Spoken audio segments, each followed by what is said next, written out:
Hey, heads up, bitches. Welcome to another episode of Cut the Shit. I am Christian Tucker, giving you just another idiot's view of the world. I will be ranting and raving about this week's crap that has caught my attention for its stupidity or its uniqueness or its newsworthiness, or at least what I deem newsworthy anyways. As always, don't forget to catch us on the web at www.cuttheshitalready.com. There you will find links to hit to subscribe to our podcast. Also, you'll find a link to Twitter. Our Twitter handle is at PLZCutTheShit, as well as Facebook. You can go to www.facebook.com/cuttheshitalready/. Got something good to say or pass along? Do it at any of these locations. Got some putrid shit to spew my direction? Do it there also, dirtbag. We welcome it all. Okay, so let's get this shit going, shall we?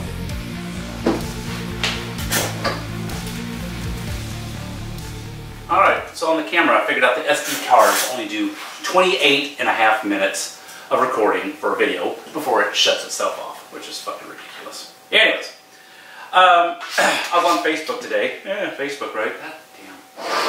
Didn't have the microphone in the right place. I wonder how this sounded the whole way through, because I ain't ever doing that shit. So I just moved the microphone back to where it's supposed to be. It's probably a little better audio quality. So anyways, I was on Facebook today. I was taking a shit, and that's about the only time I really get on Facebook. And I saw a friend post something about riptides over in Alabama, right at the Alabama-Florida border. You know, Gulf Shores, Orange Beach, Perdido Key. That's my area. That's kind of where I hang out at. Anyways, and it was about riptides. It's just a warning to people to be careful. Yakka fucking yakka, right? Well, and it reminded me that of a story about me and my son. So 2015, maybe 14.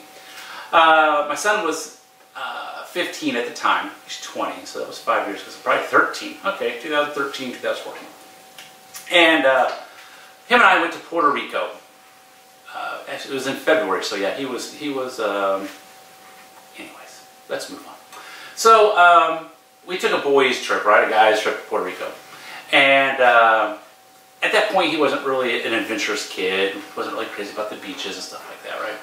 And I took him to Puerto Rico, and we stayed in San Juan, and we had a good time. One of the days, we set up a snorkeling excursion in the morning, right? So we went to the very far east side of the island by Vizcaya, something like that. And we were going to snorkel that morning, and then that evening we were going to do a bioluminescence kayak tour. I'll try to throw some pictures up, because it's some cool shit. So we get there to go do our snorkeling. You know, it's like an hour away from the hotel, something like that. And we get these little inflatable, dirigible type boats with a center console. And he sits in the front, and I drive. And there's like 10 of us, you know. We go zooming through the ocean and all this crazy shit. We get out to this really beautiful spot. He didn't want to snorkel. Now he's freaked out a little bit. He doesn't want to get in there. He's got his goggles on. He's sitting on the edge of the boat. He refuses to kind of get in. He's scared. Finally, I put my foot on his back, and I just fucking pushed him in. And it pissed him off. But guess what? He then stuck his face in the water. And once he saw what was in the fucking water, he popped up, his face was just glowing, right? He's like, oh my God. Off he took swimming. I was like, yeah, boom. So I get my shit on, jump in. We spend the whole morning, you know, early afternoon, whatever you want to call that, up till noon, basically, snorkeling and just having a great fucking time. So then when we're done with our snorkel trip, we get in this boat again, and we go to this, we take off to the ocean again. We go to this little small island that's got like 6 or 7 palm trees on it, and the rest of it's just sand. It's fucking beautiful, surrounded 360 by water, right? And we were told that they filmed one of the Pirates of the Caribbean movies there when they dropped off Jack or dropped off somebody, kind of marooned them. So this is where they filmed that at. It was fucking beautiful. So we took great pictures and just enjoyed that. And then we get back in the boat and we head back to the marina. We had lunch.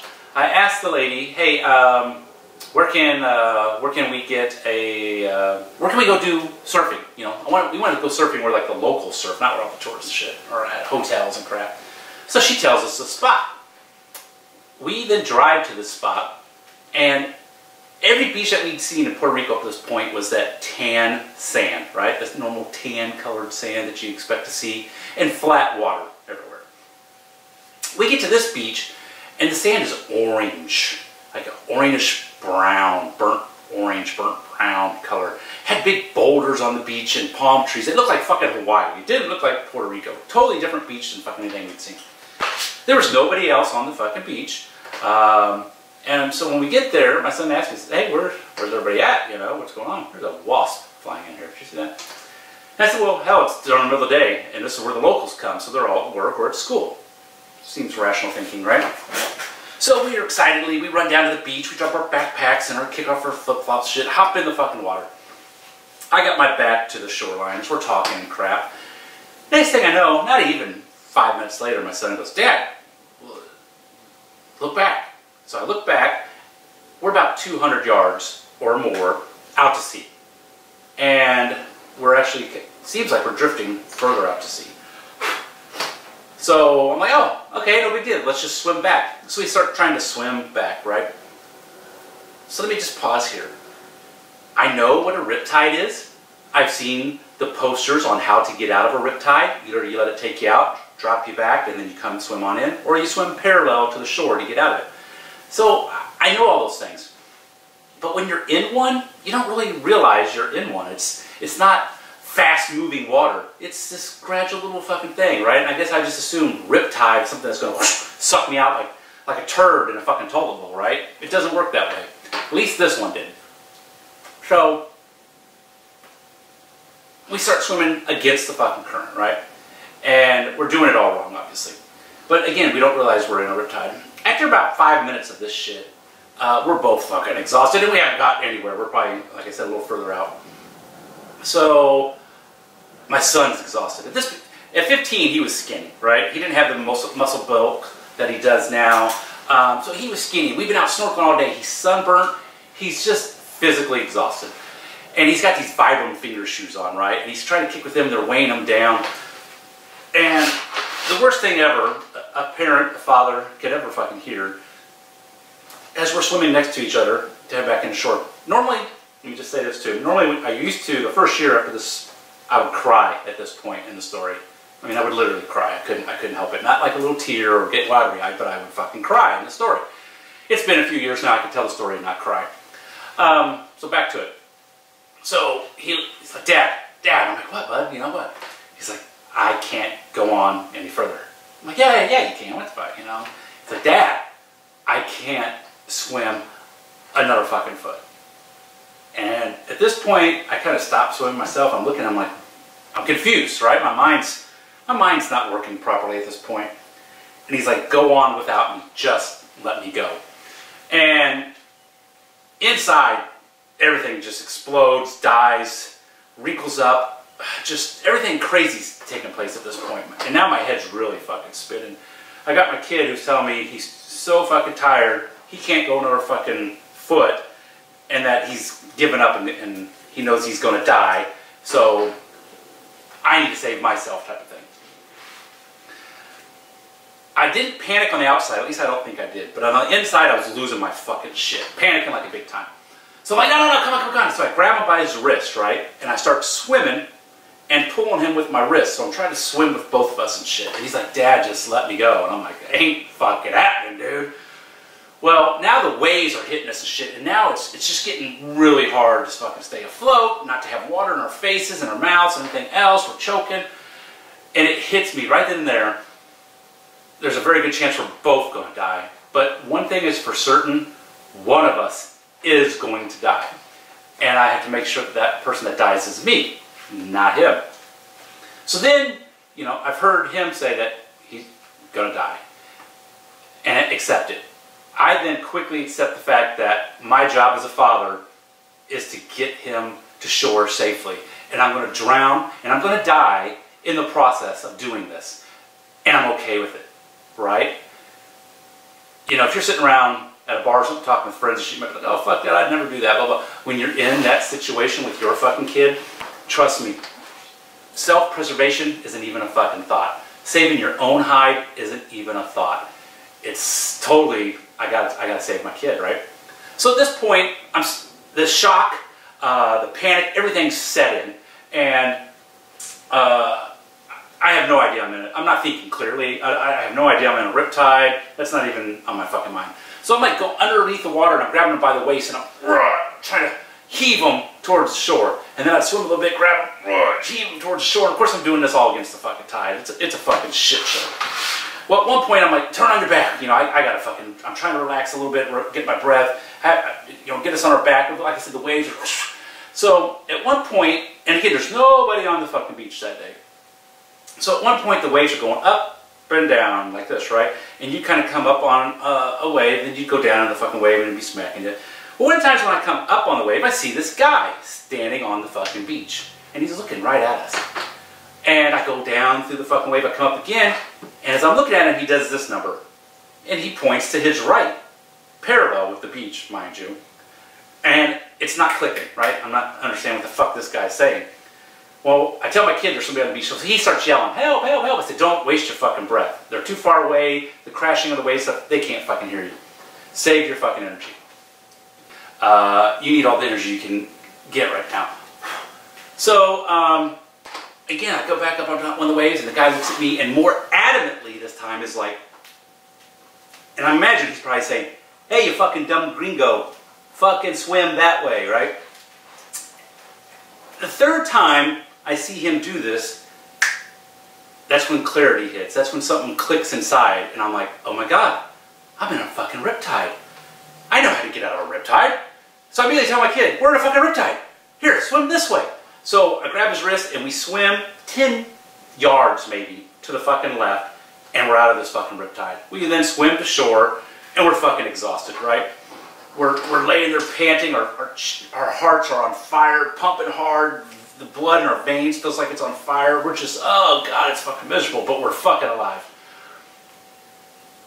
So, after about 5 minutes I realized my kid's never going to get in the ocean again. He is never going to get in the ocean again. I got to show him it's okay. So I get up, and I walk down to the water, and I get about knee deep at first, right? And he's like, Dad, what are you doing? I'm like, it's okay, son. Let's get back in here in the water. You know, I want you to see that it's okay. We're just caught riptide stuff. And he's refusing, right? And he's in shock. He's got his knees up to his chest. He's sunburnt from fucking head to toe. Really, really bright red sunburn, right? And he's like literally rocking. So he's in fucking shock. And he wants nothing to do with the fucking ocean. And I love the ocean. And I didn't want to lose him to never going in the ocean again. So I'm trying to get him back in, because I realize if I don't get him in the first 10, 20 minutes after this, he ain't never fucking going again, type of thing. So he doesn't come. So finally I get out of the water. And we had our cameras with us, right? I bought him a brand new camera so he could take pictures in Puerto Rico. You know, we went to the rainforest and waterfalls and just, you know, a bunch of cool shit. So I said, hey, let's go walk down the beach. Let's go find some cool stuff, take pictures of. They have some of those palm trees that they don't go straight up out of the ground. They kind of go parallel with it and then curve up like you see in postcards and posters where you can then lay on that palm tree, you know, out over the water type of shit. I was like, let's go down there and take some pictures on these shit. So we're walking, and this beach is a fucking big one, right? About 100 yards from where we were, maybe 200 yards, we encounter a sign. It says, beware of riptides, and it shows the picture and everything else. And I look down the beach, probably 300 yards this way, and probably 400 yards this way. There's no other fucking signs. The only sign about riptides is right here. If it's that dangerous, why wouldn't you have them every 50 yards, every 100 yards? As opposed to a 700 or 800 yards of beach and you only have one fucking sign warning of riptides? That's fucking Puerto Rico for you, I guess. And the locals that swim there aren't fucking idiots. They know it, so they probably don't get too many dumbass gringo tourists that come over there. So anyway, so we walk on down, and we get to the end of this beach. It kind of is out to like a little peninsula, and it shoots back, and there's a resort stuff over there. So the water here is super, super fucking calm. It's back to the normal browns. And there's 5-year-olds that are 100 yards out in the water, and they're only hip deep in the water, right?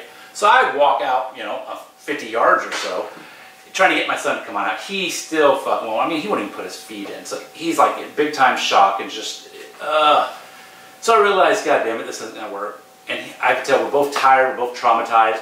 We're supposed to go do that kayaking tour in like another 2 hours or something. I realized that's not going to happen. We rented a Jeep. I said, let's head back to the Jeep. Let's go back to the hotel. So he was okay with that. So then, the next two things I'm going to talk about here are kind of crazy. So one, I'm going to push pause in the story. I have people always ask me, well, the guy who's pointing on the beach, after you got out of the water, where did he go? Did he come and help you and stuff? And I always say, no, there was nobody fucking there. And they're like, what? And I give 3 possible scenarios for this. Scenario number 1, there was somebody there. He did point. And then once he saw we made it out safely, he continued on his way, right? Maybe he was on his way to get a cerveza, maybe he was on his way to work, maybe he was on his way to his girlfriend's house while his wife was at work, who the fuck knows, but he wasn't there. That's scenario number 1. Scenario number 2, my mind was scatterbrained in panic mode and I couldn't get control of it. But somewhere inside, my mind knew we're fucked, we're in trouble. So, it created a hologram, right? It created a projection for me. My own subconscious created this person to say, hey, dumb fuck, you know how to do this. You know how to get out of this. Let me show you the fucking way. That's possibility number 2. And then possibility number 3 is we had a guardian angel looking out for us. There was actually something celestial, something heavenly, something majestic, you know, looking out for me and my son that day. And it showed itself to us to save us. And again, once we were out of safety or out of harm's way, it then went on about its, you know, its business. Out of those 3 scenarios, you could choose whatever one that you want to believe. To this day, I bounce back and forth between all 3. I'll be honest. There's days I feel like it was a person. There's days it feels like it was my mind creating a projection, and there's days I feel like it was an angel, if you will. So to this day, I still don't have a firm grip or belief on it, what it was, but it saved our lives. So, most importantly, it saved my son's life. So now we're walking back up to the Jeep, and we're coming to the spot where we got into the water. And on the right-hand side of the road, behind our Jeep is this other car that had parked. And out gets this fat American man and fat American woman, probably in their 50s, maybe early 60s, right? Both of them are obese. No surprise there, right? They get their chairs in the cooler and they're walking across the street. They go down into the sand and they plop their asses exactly where me and my son plopped our asses. And as we're walking, my son says, do you think they're going to get in the water? Do you think they're going to go swimming? I said, I don't know. He goes, Dad, we have to warn them. I said, nope, you're absolutely right, son, let's do. So we go over and we talk to them, we tell them what happened, and they thank us because he could swim, you know, but not too terribly great with his weight, but she pretty much couldn't swim at all. And they were planning on getting in the water. So, another side note to this, up to this point my son had been questioning religion, God, and things of that nature. And my parents allowed me to kind of come to my own conclusions on that. They didn't force anything on me, right? They didn't force me to be atheist, they didn't force me to be Catholic, they didn't force me to go to school or to church, and they didn't really force me to go to school either. You know, we'd have conversations and so forth and so on, and they let me make up my own mind really about a lot of things in life. So I decided to kind of do that with my kid too. I didn't want to force church on him, and I also didn't want to force the idea that there is no God type of thing. And let's just see how things play out. We'll figure it out as we go. So he'd been asking questions about God and stuff. You know, we'd had members of the family that had breast cancer and had them removed, or somebody who had died. And just like any person asks, you know, why would God allow that? Why would God allow that? And we'd have those discussions. But he's still struggling trying to figure out all this shit. And you know, you normally end up replying with, there's always a bigger reason, right? There's, you know, God works in mysterious ways, and there's always good to come out of bad, and that type of stuff. So, after we leave this couple, back to the story, that fucking wasp, I swear to God, come by here, I'll just snag you out of there and get stung and then I'll cry. Okay, so back to the story. So then as we're walking away from them, we're going across this little bridge, and it hits me that this is an opportunity to maybe push my son in a general direction of some religion. So, I stopped him, and I said, you know how you always ask me about why does God allow this, why does God allow that, and we talk about, well, there's always reasons, we just don't understand them sometimes, and so forth and so on. I said, I think I've got this one fucking figured out, son. And he's like, okay. I said, God brought us here today. Ooh, that was him, son of a bitch. God brought us here today to learn a couple lessons. Okay, lesson number 1 is don't jump off a cliff before you look and see what's down there, basically, right? That's just a little bit of an analogy. But for us, don't go running into the water without surveying the situation, right? Look for signs, look for warning signs, look at how the water's reacting, look at all that stuff. Just don't go jump into the fucking ocean or into anything else in life without scouting it out first, without knowing what the fuck you're getting into. So that's lesson number one God was teaching us. Lesson number two, he put us both at our breaking point. And he showed us both how strongly we love the other. And what I mean by that, you got to your breaking point where you can no longer go, and you were willing to sacrifice yourself to save me. That showed how deep and true your love for me was. I, in turn, made a deal with myself at that moment to sacrifice myself for you, showing you and me how deep my love for you was. Then we both made the determination that we're not giving up. No matter how bad it hurt, no matter how hopeless it seemed, and no matter how close the end seemed, at that moment, we didn't give up. And we continued on, and we persevered. And we got through it with the help of the three things that I mentioned possibly before. I said, but number three, and the most important one, because he knew we were strong enough to get out of this, we were going to learn from this lesson, we were going to survive it. I said, but third and most important thing that God put us through this for is this couple right here. This couple, if we did not come and go through the trials and tribulations we just did, would have got into this water, and this couple would have drowned. At least she would have. He may have, he may not have, who knows. But she would have drowned, and he probably would have drowned trying to save her. And so we went through what we went through so we could save them.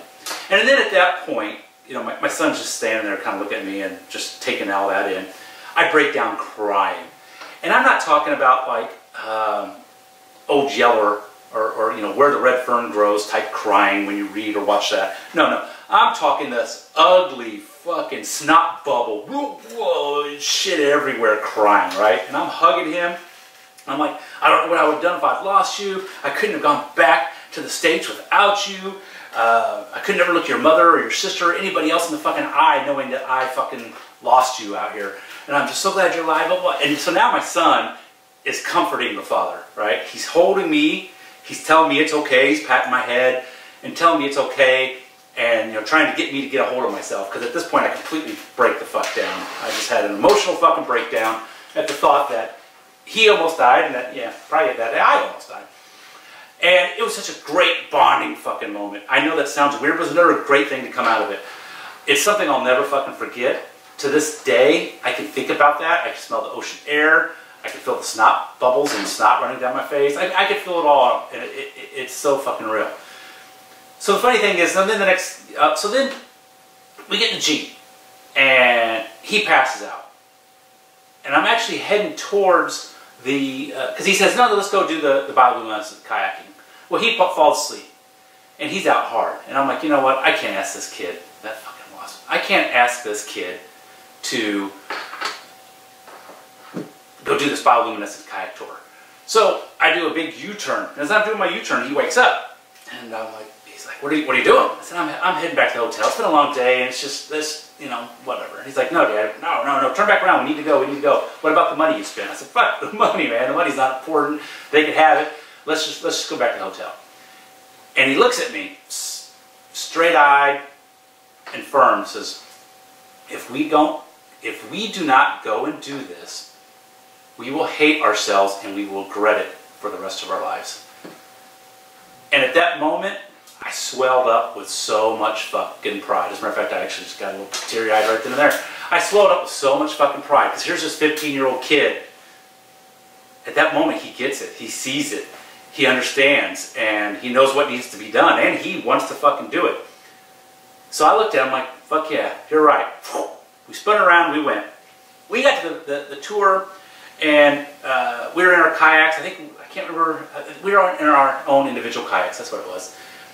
And, you know, we went through this mangrove forest, we get to the pond, sun sets, we see all the, you know, bioluminescence and all that crap, and we kayak out. So, I mean, we were there another 3 or 4 hours of kayaking, you know, exerting a lot of fucking energy, and he did it, and he didn't bitch about it, he didn't complain about it, he didn't whine.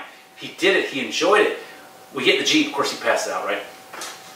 So like the next couple nights at the hotel, you know, we're in the same room together and everything. But we're still having some flashbacks and we're dealing with kind of the stuff that happened that day. We get back to Kansas City, and that first night, well, we went to eat with my wife and my daughter and her boyfriend, and we're telling them the fucking story. And they're crying, I'm fucking crying, my son's crying, we're all at Spin Pizza there in East Summit. We're all fucking crying at this fucking restaurant. We leave, you know, where everybody's hugging and kissing and just glad we're alive. So that night I crawl into bed, and I can't fucking sleep. I can't lay there. And my shit's playing through my head like a fucking movie, right? And I'm feeling a little bit traumatized by it. Hey, Terry Crews, that's what PTSD is, okay, by the way. Not what you fucking say you had. But, look at the podcast previous to this if you're wondering what I'm talking about. So,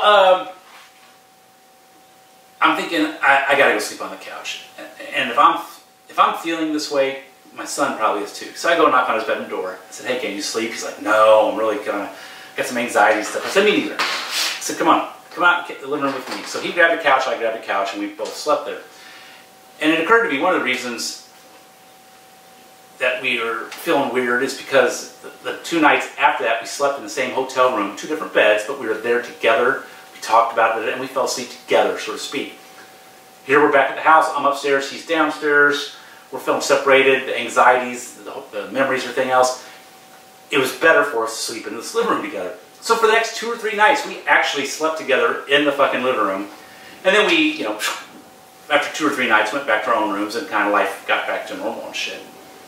So, 2 things came of that. I realized this years later too. So after we got back, my son gets a gym membership. And he gets bulked up. Not fat, big musclehead bulk, but like Brad Pitt from Fight Club bulk, right? Gets nice cut, gets some muscles, but he's not big meathead. You know, he's not fucking Ronnie from Jersey Shore or some shit, right? He looks more like Brad Pitt from Fight Club. And he decided to start going to church with his girlfriend, who's Catholic, and he actually ends up becoming Catholic. At the time, I wasn't putting the pieces together, right? But 3 or 4 years down the road, somebody was asking me, you know, why'd your son become Catholic? Because none of us are Catholic. And we explained that, it's, you know, his girlfriend, blah, blah. And then they also made a comment about, man, he really looks good. He's fucking shredded. And then a light bulb went off in my head. That day changed him like it changed me, right? He got out of there. He did find some faith. He did find God. He also found that, and he told me this, that he was ashamed and disappointed in himself that he was willing to give up at that moment when we were out in the water, and that he was willing to let it all slide into the deep abyss, so to speak. And that his shame is something that he'd been trying to shake from that for a while. Of course, I hug him and tell him I love him, that there is no shame, and everybody feels that way, but you found it and you dug deep and you got out, right? But so the explanation for him going to working out was he never wanted to be in a position like that again and not be strong enough to get himself out of it. So that the 2 things of being a scrawny little kid who was exhausted and weak and who questioned faith and questioned God at that point, after that event, he becomes a strong fucking kid. Strong mentally, strong physically, and he finds faith. And I literally didn't have to do anything but maybe a little nudge in one direction with that revelation of what God put us through. So, whenever riptides come up, I like to tell that story to people because you tell people, oh, hey, be careful riptides, and they kind of blow you off, or like, yeah, I know what it is. And I have to tell them, no, you think you know what it is. Until you're in one, you don't even realize it because it moves you out slowly. Again, it's not like a fucking turd in the toilet bowl. You just don't get fucking flushed out to sea and go 300 yards in 10 seconds. It doesn't work that fucking way. So, hear this story. If you get caught in one, the 2 options for you, and I'm going to show the picture, is let it take you out to sea because it'll curve over and drop you off into an area where there is no riptide and you can swim back, or you can swim sideways parallel with the beach to get out of this riptide. Imagine if it's a car lane, you're going to walk across the street basically to get out of this car lane, right? You're not going to walk the length of the car lane, you're going to walk sideways. So yeah, that's a somber story, and I like telling that story because it's a great story with a lot of fucking lessons and a lot of fucking interesting things to ponder on type story. Well, listen, guys, I think we're done for the day. I want to thank you. I think we definitely went over 30 minutes on this. Thank you again for listening to episode 27. I had to look at the screen of Cut the Shit Podcast. As always, visit www.cuttheshitalready.com, and there you'll find old podcasts, old videos, and things of that nature. You can send us an email if you like and scream at us or congratulate us for being alive or wish we weren't alive, whatever. Do your thing.